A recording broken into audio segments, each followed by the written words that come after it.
হোটেলে কত নম্বর রুমে কোন কোন জায়গায় শুয়েছে আমি সব আপনাকে তদন্ত দিতে পারবো। একটা সময় যারা ছিলেন আলোচনার কেন্দ্রবিন্দু আজ তারা একে অপরের বিরুদ্ধে তোপ দাগছেন সামাজিক মাধ্যমে। হ্যাঁ, বলা হচ্ছে কন্টেন্ট ক্রিয়েটর আশরাফুল হোসেন আলম, যিনি হিরো আলম নামে পরিচিত, এবং তার স্ত্রী রিয়া মনির কথা।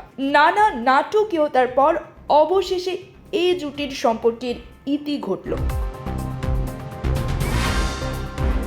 সম্প্রতি ফেসবুক পোস্টে হিরো আলম অভিযোগ করেন তার স্ত্রী রিয়া মনি কথিত প্রেমিক ম্যাক্স অভির সঙ্গে কক্সবাজারের একটি হোটেলে রাত কাটিয়েছেন। পোস্টে তিনি তাদের ছবি ও ভিডিও শেয়ার করেন, যা মুহূর্তেই ছড়িয়ে পড়ে অনলাইনে। হিরো আলমের ভাষ্য, রিয়া মনি মাঝে মাঝে হোটেলে রাত কাটাতেন আমাকে ডিভোর্স না দিয়েই। কক্সবাজারে ধরা পড়েছে অভির সঙ্গে, এভাবে সংসার হয় না।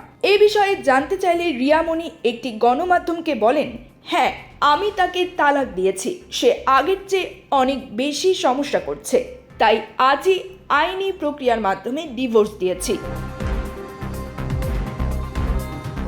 তিনি আরও স্বীকার করেন যে তিনি অভির সঙ্গে কক্সবাজারে গিয়েছিলেন, তবে সেটা একটা কাজের জন্য।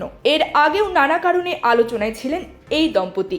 বাবার মৃত্যুর সময় পাশে না থাকার অভিযোগে হিরো আলম স্ত্রী রিয়ার সঙ্গে সম্পর্ক ছিন্ন করার ঘোষণা দিয়েছিলেন। পরে আবার রিয়াই তার পাশে দাঁড়িয়ে তাকে আত্মহত্যার পথ থেকে ফিরিয়ে আনেন, তবে সম্পর্কের সেই মেরামতি স্থায়ী হয়নি। হিরো আলম জানিয়েছেন তালাকের বিষয়টি এখনো তার কাছে আনুষ্ঠানিকভাবে আসেনি, তবে তিনি আজ বৃহস্পতিবার 7 আগস্ট সংবাদ সম্মেলন করে বিস্তারিত জানাবেন বলে জানান।